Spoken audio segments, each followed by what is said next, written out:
My name is Nancy Tofil, and I'm an associate professor of pediatrics, and I work with the Division of Pediatric Critical Care, and I'm the medical director of our Pediatric Simulation Center at the University of Alabama at Birmingham, which is located in the Children's Hospital of Alabama.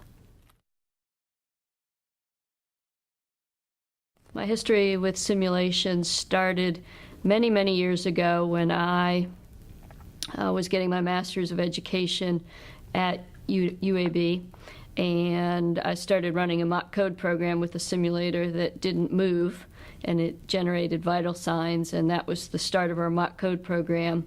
And then a wealthy person was coming on rounds with me in the ICU, and he said, if I could get anything for you, what would you want? And it took a while to see what my boss might want me to say, and I couldn't come up with anything. So I said, well, there's these $35,000 simulators, so we could practice on the simulator and not on your grandson or granddaughter.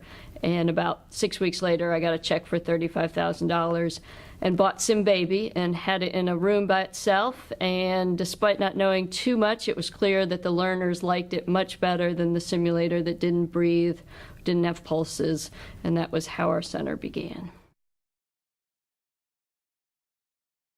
We've expanded, and we now have 8 simulators, and we have 2 nurse educators and another physician who helps run the simulation center. We're working on developing a simulation fellowship.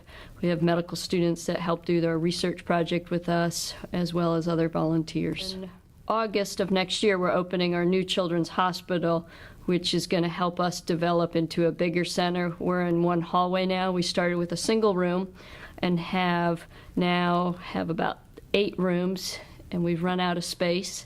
And so we have designs for a new simulation center after the new hospital is finished and everything is relocated. One, I wanted to share during my talk on pediatric simulations some of the courses that we do of how you can do a lot with simulators, and not just ACLS and PALS training, but all the other things that they're very useful for. It was pretty cool. I take care of those types of patients, so for me it was interesting to see what they did in the field, how they worked in the emergency room, and some of those areas. A couple things that we did that were smart in the beginning but not necessarily planned is our team has a weekly meeting, and during the weekly meeting pretty much everybody gets together, reviews the simulation sessions going on that week, the plans, quality improvement process of how we could do things better. And more we've developed a research agenda so that we can publish what we do, which allows people in a university setting to give it a little bit more credence, because then you're developing scholarly work and activity. The other thing is the only way to learn how to do simulation is do simulation. And there are times when we've forgotten to turn the simulator on and the participants never figure it out. And so it doesn't have to be perfect to be a useful learning experience.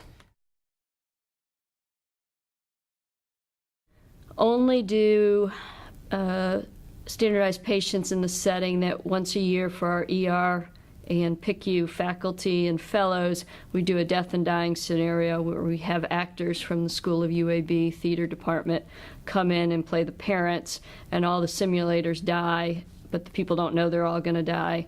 And then the actors play the parents, and the fellows practice giving the news to the families, and there's social workers and chaplains, and the whole point is the family interaction.